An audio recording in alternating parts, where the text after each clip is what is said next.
अमृता धवन को जो पूर्वी राजस्थान का जो पूरा क्षेत्र दिया गया है वहां पर तो बहुत बड़ा पेज फंसा हुआ है। एक बड़ा अपडेट ये आ रहा है कि वो एक ऐसा क्षेत्र है जहां नरेंद्र मोदी का जादू भी काम नहीं कर पाता जी, लेकिन सचिन पायलट का जादू वहां काम कर जाता है। पिछला आप नरेंद्र मोदी का आप देखिए 2014 का जो चुनाव हुआ लोकसभा का, मोदी का जादू, मोदी केंद्र में है।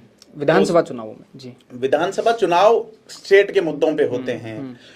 2013 का जो रिजल्ट था उसमें वसुंधरा राजे को 163 सीटें इसलिए मिली कि पीएम मोदी को बनाना है, 25 सीटें लानी है, कई सारे फैक्टर्स काम करते हैं। तो ये कहना तो ठीक नहीं होगा कि मोदी का जादू नहीं चला। वहां स्टेट चुनाव लड़ता है, ठीक है। अब जैसे मान लीजिए कि राजस्थान में 25 की 25 सीटें हार गई कांग्रेस, तो उसमें ठीकरा राहुल गांधी के सिर फोड़ देना वो ठीक नहीं है, ठीक है। राहुल गांधी ने अपना एफर्ट किया, जाजम वोट इन्हीं के कार्यकर्ताओं को दिलाते हैं। हालांकि राहुल गांधी ने जिम्मेदारी ली और इस्तीफा दिया, लेकिन यह है कि सचिन पायलट का जादू भी अब कितना चल पाता है जबकि वो पार्टी में किसी स्तर पे हैं या नहीं।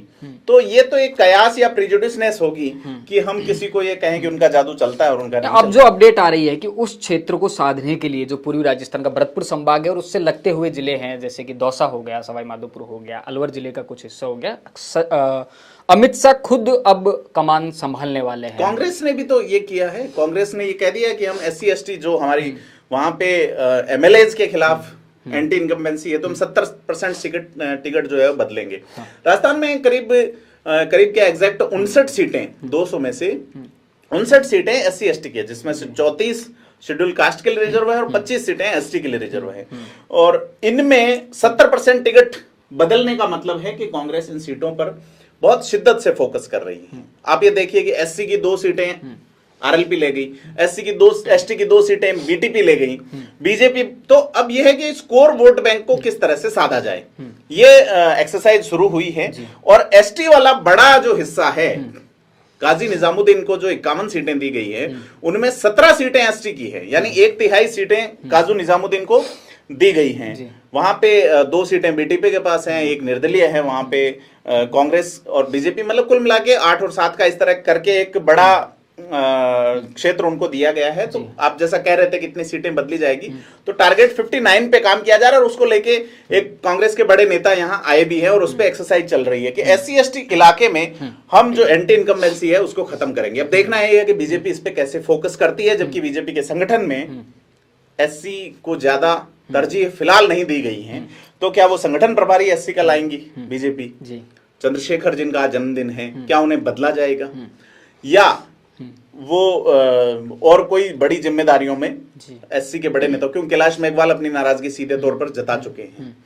तो ये सारी देखने वाली बात होगी कि बीजेपी इस बड़े वोट बैंक को किस तरह से साधती है। जी नहीं, अमृता धवन को जो सीटें दी गई हैं वहां पर एक बड़ा फेज ये फंसा हुआ है कि भाजपा के पास उस क्षेत्र में कोई बड़ा छत्रप नहीं है, लेकिन ये वो क्षेत्र है जहां से कांग्रेस पिछले चुनाव में सत्ता के नजदीक पहुंची थी, बिल्कुल सुपड़ा साफ कर दिया था भारतीय जनता पार्टी का। तो ऐसे कांग्रेस को उसी बात को कंटिन्यू करने के लिए सवाल यह है कि सचिन पायलट कौन सी भूमिका में होंगे, क्योंकि सचिन पायलट उस क्षेत्र में सबसे ज्यादा मजबूत माने जाते हैं। बिल्कुल। और सबसे ज्यादा प्रभाव सचिन पायलट। वहां के 2 बड़ी जातियां आपस में हमेशा आपस में राइवल रही है, उसका फायदा बीजेपी को मिलता रहा।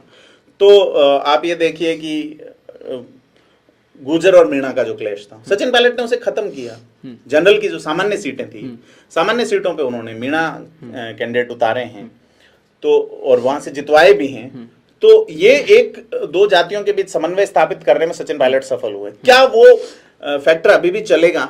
क्योंकि गुर्जर समाज अब मुझे नहीं लगता कि कांग्रेस को 1 वोट भी डालेगा। अभी अगर वो प्रत्याशी भी खड़ा करेंगे तो उन्हें सोचना होगा, क्योंकि पिछली बार गुर्जरों ने एक भी बीजेपी के प्रत्याशी को नहीं जिताया था। तो क्या अगर सचिन पायलट पीछे खिसक जाते हैं, सचिन पायलट मौन रहते हैं, या सचिन पायलट कोई अलग कदम उठाते हैं? क्योंकि सचिन पायलट की एक ही डिमांड है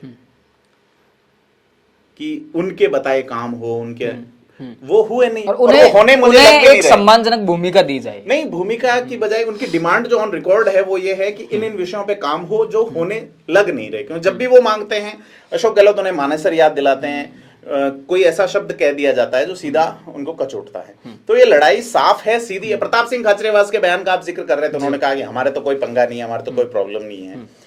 तो जैसा उन्होंने कहा कि अब क्या जान निकाल के दे दें। काफी बोल्ड होकर बोलते हैं जब मौका मिलता है तब। नहीं, प्रताप सिंह खाचरियावास देखिए बहुत एक लेगेसी वाली फैमिली से आए हैं जी। और लेकिन मुझे व्यक्तिगत ये लगता है, जैसे हम एनालाइज करते हैं, एक पॉलिटिशियन का पूरा ओवरऑल ऑरा, वो कहने को कैबिनेट मिनिस्टर हैं, लेकिन अभी भी प्रताप सिंह खाचरियावास के जो सबकॉन्शियस माइंड है, अवचेतन मन है, उसमें कहीं एक छात्र नेता बैठा है जी। तो उन्हें एक वरिष्ठ राजनेता के बजाय वयोवृद्ध छात्र नेता कहना ठीक रहेगा। जी। उनका जो अंदाज है, मैं प्रताप सिंह, और ये स्टाइल जो है, तो वो निखरता जा रहा है धीरे धीरे। उसको निखरना कहेंगे या क्या कहेंगे, वो तो छात्र जनता- नेता वाला मतलब ऐसा नहीं, आपको एक भूमिका बदलनी होती है एक वक्त पे आके कि आप किस तरह की पॉलिटिक्स कर रहे हैं और बयान जो है वो कितने संजीदा हैं या कैसे जिस तरह से वो कई बार वो देख लेते हैं कि कौन सा चैनल है, वो यूं बूम हटा देते हैं कैमरे से। तो ये चीजें लोग छोटी छोटी नोटिस करते हैं और बाद में उसका परिणाम आता है। तो परिणाम ये आता है कि 2008 में प्रभावी होने के बावजूद 2013 में नहीं जीत पाए। ठीक है, 18 में वो 13 से 18 तक उन्होंने बहुत मेहनत की, सचिन पायलट के साथ मिलकर मेहनत की, उसका फायदा उन्हें मिला। अब देखना है फिर वो नेकर वाली बात सचिन पायलट के लिए कह देते हैं। अब 23 में क्या होगा वो देखने वाली बात है कि प्रताप सिंह खाचरियावास का आगे, क्योंकि वो कभी सीएम अशोक गहलोत के पक्ष में बोलते हैं, कभी सचिन पायलट, और वो समझ नहीं पा रहे हैं कि किधर जाएं। उनके बयानों से ऐसा लगता है। तो ये देखने वाली बात है कि प्रताप सिंह खाचरियावास एक स्टैंड पर खड़े रहने वाले, एग्जैक्ट स्टैंड पर। पॉलिटिक्स वैसे संभावनाओं का और मौके का खेल है, लेकिन अगर पॉलिटिक्स से आप एथिक्स जोड़ते हैं, नीति शास्त्र को जोड़ते हैं, तो फिर आपको जनता में छवि बनाने के लिए एक स्टैंड लेना होता है, जो नजर नहीं आता प्रताप सिंह जी के बयानों से लगता है। जी नहीं, काफी ना वो मीडिया फ्रेंडली हैं कुल मिला के। मीडिया में जैसे ही उनको दिखता है लाइट कैमरा एक्शन तो वो शुरू हो जाते हैं। और ना उनके अंदर वो जो है पुरानी जील जो है, उनके बारे में ये भी कहा जाता है, आप उनके दौर के छात्र नेताओं से भी बात करो कि जब यूनिवर्सिटी के वो अध्यक्ष थे तो उनका यही अंदाज रहता था और वो अंदाज उनका अभी तक बरकरार है। स्टाइल कह सकते हैं अंदाज की बजाय शैली। जी।